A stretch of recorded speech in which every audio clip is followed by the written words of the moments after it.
السلام علیکم ناظرین، welcome to the channel we care your health میں کیوں کہ حکمت تو خدمت ہے۔ جی جناب، اسکن الرجی کوئی ایسی خطرناک بیماری ہے کہ بندہ ہر محفل کے اندر کھجا کے بے چینی، اضطراب کی کیفیت اور بہت شدید مشکلات میں گھرا ہوا ہوتا ہے۔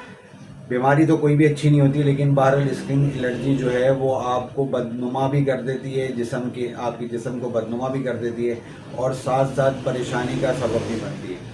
تو آج جو ہے اسکن الرجی کے حوالے سے آپ کے سامنے نسخہ لے کے آیا ہوں، تو فٹافٹ آپ پین پیپر پکڑیں اور اجزا نوٹ کریں۔ میں پرہیز بھی بتاؤں گا اور طریقہ کار بھی بتاؤں گا کس طریقے سے جو ہے آپ نے یہ دوا تیار کرنی ہے، استعمال کرنی ہے اور پرہیز کیا کرنا ہے۔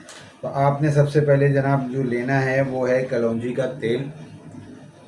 یہ آپ نے آئل تیار کرنا ہے مالش کے لیے۔ کلونجی کا تیل لینا ہے آدھا چمچ، روغن گلاب آپ نے لینا ہے آدھا چمچ، ہلدی کا 1 چمچ لینا ہے اور سرکہ حسب ضرورت کے اتنا کہ آپ کا پیسٹ بن جائے۔ آپ کا یہ جو روغن ہے یہ تیار ہو گیا ہے۔ اب آپ نے کرنا یہ ہے کہ رات کو جب آپ نہا دھو کے فریش ہو کر آپ نے اس طریقے سے ڈیٹول سے یا پنکی ایک جڑی بوٹی آتی ہے اس کو پانی میں ڈال کر اس سے جسم دھو لیا کریں۔ پنکی کے اوپر بھی میں انشاءاللہ تعالیٰ ایک ویڈیو بنا دوں گا تاکہ آپ کو پتہ چل جائے کیسی ہوتی ہے۔ تو جو کسی بھی پنسار کے پاس جائیں گے تو پنکی آپ کو مل جائے گی، اس سے جسم دھو لیں۔ اس کے بعد یہ جو ہے آپ نے روغن لگانا ہے، لیکن روغن لگانے سے پہلے جس حصے پر آپ کو اسکن الرجی ہو رہی ہے وہاں پر سرکہ ہلکا سا مل لیں، اس کے بعد یہ روغن لگائیے گا۔ یہ لازمی احتیاط رکھیے گا کہ جو بھی جس جگہ کندھے پہ ہے، ہاتھ پر ہے، جہاں پر بھی آپ کو اسکن الرجی ہے وہاں پر پہلے ہلکا سا سرکہ لگائیں۔ اب یہ پوچھیں گے سرکہ کون سا؟